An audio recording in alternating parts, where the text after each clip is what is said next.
Hello les pilotes! Ravi de vous retrouver, Galatée Futurologue, pour vous guider dans vos destinées. Ce soir, on a trois podiums absolument divins.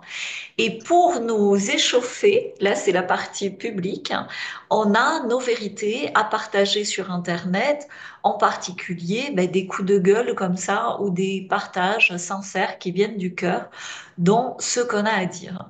Donc je me lance hein, et puis après je passerai la parole à Valérie et puis après la parole à chacune des deux Sylvie qui sont avec nous ce soir. Donc ma vérité, toute ma vérité, rien que ma vérité sur Internet, c'est que pendant des années, voire des mois, ça m'a énervé que des gens soient endormis ou à moitié réveillés ou retardataires. Tu vois, sur la géographie, sur l'histoire, sur les sexes inversés, sur l'inutilité de la politique par rapport à l'opposition contrôlée, tout.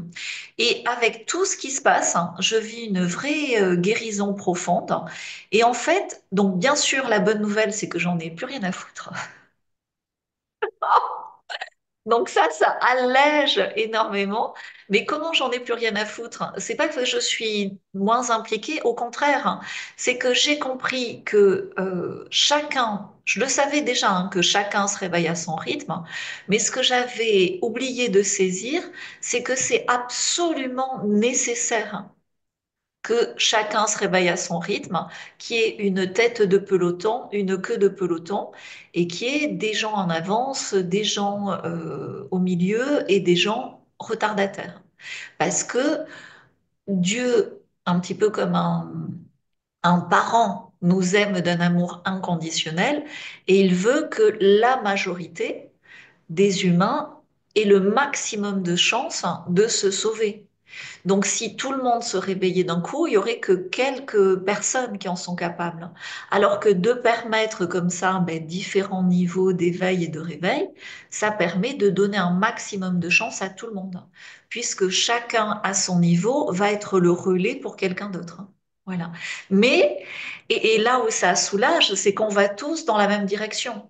Tu vois, quand je disais pour Brigitte Macron, peut-être moi, dès le début, j'avais vu qu'elle était avec une aubergine, hein, d'où le hashtag Barbie hein. Tu vois, j'avais vu par rapport au coût et à ce que je partage en privé qu'il n'y avait eu aucune opération à ce niveau-là. Et puis, aujourd'hui, c'est devenu une blague nationale, alors qu'on était très peu nombreux, tu vois. Donc, et sur plein de sujets, sur la géographie, sur l'histoire, sur le fait de travailler hors système, sur le fait de bien utiliser Internet. Donc vraiment, vraiment, c'est ma vérité aujourd'hui à partager sur Internet parce que qu'est-ce que ça fait du bien, à la fois d'être fier de nous, d'être en avance ici, et en même temps d'être complètement OK qu'il y ait des retardataires. Voilà ce que j'avais à vous partager. Valérie, ouvre ton micro, c'est à toi pour ta vérité. Alors ma vérité du jour que j'ai envie de partager, c'est par rapport à la notion de chanter faux. C'est complètement faux. C'est impossible de chanter faux. C'est au niveau de l'audition que ça se passe. C'est au niveau de la réceptivité de l'information que ça se passe, que ça se joue en fait. Et si l'information, elle prend trop de temps dans le cerveau à se déplacer, elle va être déformée à l'arrivée. Et alors du coup, le résultat, c'est que la personne chante à côté de la plaque, à côté de la note. Mais chanter faux, ça n'existe pas en fait. Et donc, c'est toujours... c'est comme l'expression fermer les yeux, mais on ferme pas les yeux, c'est on ferme les paupières, c'est pas les yeux qu'on ferme. C'est toujours des histoires de langage et qui fait on est dans des croyances et on les entretient en fait, de chanter faux. Et par rapport au fait que ne chante pas, il va pleuvoir, c'est tout à fait le contraire. C'est parce qu'il y a une pression atmosphérique que peut-être qu'à un moment donné, la personne, elle peut avoir une pression qui fait qu'elle va, comment dire, avoir des petits problèmes intérieurs qui fait qu'elle va pas, comment dire, c'est l'histoire, elle est à l'envers en fait. Et tu vois, dans le réveil massif qu'on vit tous, chacun, on se rend compte à notre échelle que même si on est des bonnes personnes, on a posé des jugements ou on a été baigné dans des sociétés de jugement et qu'avec l'ère du verso, tout ça s'évapore, hein. Tu vois, on n'a plus besoin de ça. Et du coup, c'est extrêmement libérateur. Sylvie, alors laquelle des deux Sylvie passe en premier? Eh ben, écoutez, moi, Galatée, moi, je vous suis depuis très, très longtemps, depuis bien, je pense avant le Covid, je ne pourrais pas vous dire la date exacte. Et bon, je vois un petit peu ce qui se passe dans mon pays, en France. Je suis la politique alors que j'étais pas du tout dans le, je le suivais pas avant. Je vivais tranquillement ma vie et depuis quelque temps là, je suis un peu effarée par ce qui se passe et donc voilà, j'essaie de partager quelquefois mes ressentis et c'est très difficile parce que pas tout le monde ne comprend les choses. Voilà. Exactement. Et donc, tu as raison de t'y intéresser parce que tu sais, on disait apocalypse, fin des Oui, temps, tout à fait, tout à fait. ancien monde. Bon, ça y est, on y est, hein. Donc, je vais faire un live la semaine prochaine où on va parler de ça. Tu vois, mon oncle, dans la famille, on est futurologue depuis longtemps. Mon oncle avait dit, et à l'époque, c'était choquant, tu vois, parce qu'il avait dit ça, j'avais 9 ans. Il avait dit, la guerre d'Algérie arrive en France.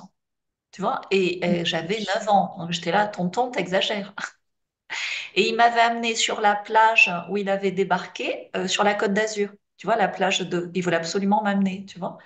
Et ça fait. Il me parlait de la trilatérale à l'époque, hein, tu vois. Parce que la trilatérale, aujourd'hui, on t'en parle, mais à l'époque, personne n'en parlait. Bon, bref, je vais en parler en live. Et donc, surtout, j'organise une conférence sur la sécurité. Parce que tu vois, comme le Covid avait déclenché des besoins de guérison par rapport à la peur de mourir ou la maladie, hein, parce que tout le monde a eu peur à un moment donné par rapport à la maladie. Et là, ça déclenche tout ce qui se passe, le besoin de sécurité. Donc, une fois que tu le comprends, ben, c'est au-delà de la politique, hein. Parce que c'est comme, tu vois, l'hôpital, c'est le piège de la santé. La politique, c'est le piège de la sécurité. Ah, Donc, moi, comme tu en parles, oui. hein, pose des questions. Oui, enfin, c'est-à-dire que moi, j'écoute de moins en moins, je n'écoute pas les informations, sauf quelques rares journalistes. J'écoute beaucoup de réseaux privés. Mais tu vois, il faut faire attention. Quand on écoute Ah oui, Philippot, oui, oui. il dit de très bonnes choses, hein, tu vois. Mais quand tu regardes le passé de Philippot, la façon dont il a trahi Marine, etc., tu te poses des questions, surtout par rapport à la franc-mac, tu vois. Après, quand tu regardes Jovanovic, moi, Jovanovic, pareil, j'avais acheté ses livres et tout, trouvé ça très intéressant. Et quand tu regardes, tu vois que c'est de l'opposition contrôlée. C'est-à-dire que même Soral, hein, c'est de l'opposition contrôlée. Tu vois, c'est fou quand même. Même Dieudonné, hein, tu vois. Donc, alors je te parle même pas de Mélenchon ou de l'autre côté, tu vois, c'est que de la merde. Il restait De Villiers, et même De Villiers, c'est pourri, quoi. Donc, c'est la fin. Maintenant, je crois que je vais faire un live sur le bal des polypocrites, hein, parce qu'ils sont tous hypocrites, hein. C'est pour ça qu'ils sont des grandes figures, tu vois. Et ça sera à mon sens, une gouvernance locale. Et après de cette gouvernance locale émergera de nouvelles têtes, hein. Mais tous ceux qu'on connaît à l'heure actuelle vont être balayés. Mais complètement, Tant tu vois. mieux. De toute façon, il faudrait faire comme ça a été fait à l'île Maurice. Ils ont balayé tout le gouvernement qui était en place. Ils ont tout renouvelé, jusque dans les régions, hein. Ouais. Je peux pas trop dire sur l'île Maurice parce que j'y Non, mais habite et j'ai moi, je connais un peu. ici. Mais c'est tout aussi problématique, hein, si ce n'est plus, hein. Donc, tu sais, ce que tu fuis te suit. Tu vois, moi, j'avais fui de l'insécurité en France par rapport ouais, à des problèmes de... et qui c'est qui m'a mis un œil au beurre noir à l'île Maurice? C'est un Marocain. Ce que tu fuis te suit, tu vois. J'ai jamais pris un œil au beurre noir ou j'ai jamais été agressée par un Marocain ou un Algérien en France. Je l'ai été à Maurice, hein.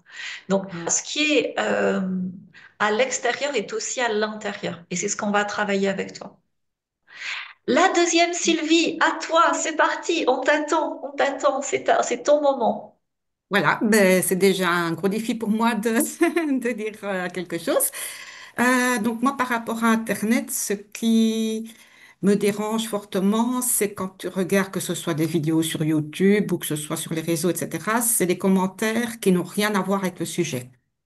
Donc, on va passer une vidéo sur un sujet intéressant. Donc, tu as des personnes qui vont commenter sur ce sujet-là et tu auras toujours quelques personnes qui vont dire des choses qui n'ont absolument rien du tout à voir et qui peuvent être désagréables. Merci, merci, merci Sylvie de le préciser. Parce que quand tu fais une vidéo, tu vois, tu le fais avec tout ton cœur, c'est du temps, c'est du travail.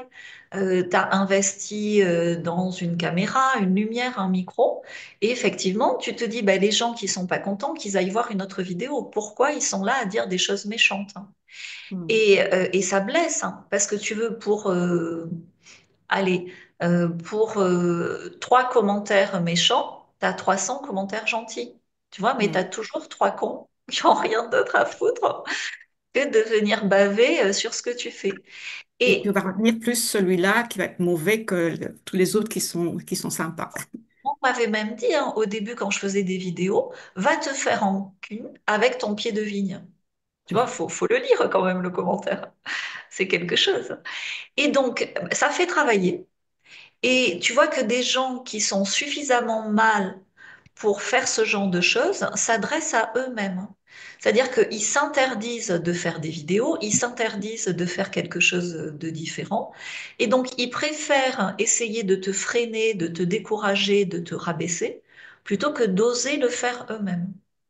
Et quand il y a des commentaires un peu plus travaillés, tu vois, moi, des fois, il y a une nana, elle m'a dit, oui, tu fais ta belle ou je sais pas quoi. Mais ça veut dire qu'elle s'interdit de faire sa belle. Tu vois, elle s'interdit de se valoriser, de se maquiller, de se rendre belle.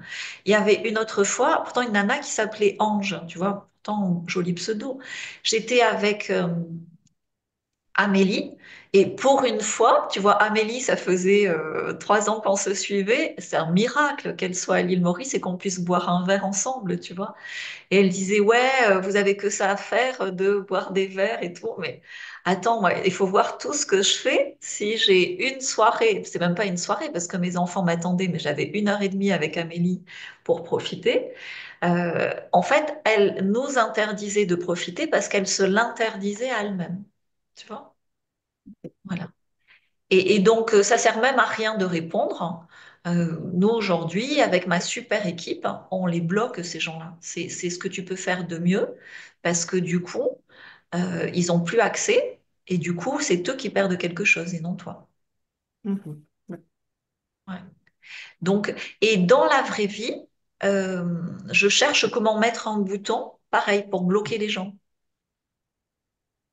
Mais c'est Ça un ne se truc prend pas. que je travaille. Tu vois, il y a certainement un accessoire, hein, qu'on pourrait inventer pour bloquer les gens, tu Mhm. vois? Ouais. Genre un espèce de sparadrap sticker, tu sais que tiens, c'est pour toi. Même en Peut-être famille, beaucoup plus par rapport. Inventé. de faire fabriquer ça, alors tout est fabriqué en Chine, hein, mais tu sais, une espèce de sparadrap mute, genre ferme ta boîte à camembert, tiens, j'ai un cadeau pour toi. Je te bloque sur ma chaîne. Il y a un petit gadget comme ça à créer, très sympa. Mhm. Elle dit Voilà, mais tu as que- raison. Merci beaucoup, Sylvie, de le préciser. Tu avais quelque chose à rajouter ou on passe à nos podiums? Non, c'est tout. Eh bien, c'est génial. Marion va nous trouver le meilleur titre possible. Ça va être public. Regardez-le, partagez-le. Et puis maintenant, on passe en privé. La fin du monde, tel que nous le connaissons, se profile à l'horizon. De nombreux signes confirment son arrivée imminente. Le système perverti de nos sociétés dévoile ses faiblesses à la vue de tous. Crise économique, pénurie, épidémie sont devenus des termes qui alimentent l'inquiétude et le désarroi. Pourtant, au cœur de cette tempête, Galatée futurologue, l'oracle hors système, nous rappelle notre puissance intérieure, notre potentiel à tous. Tandis que les autres seront emportés par la tempête, ceux qui sauront réveiller leur potentiel brilleront au milieu du chaos en créant un futur désirable.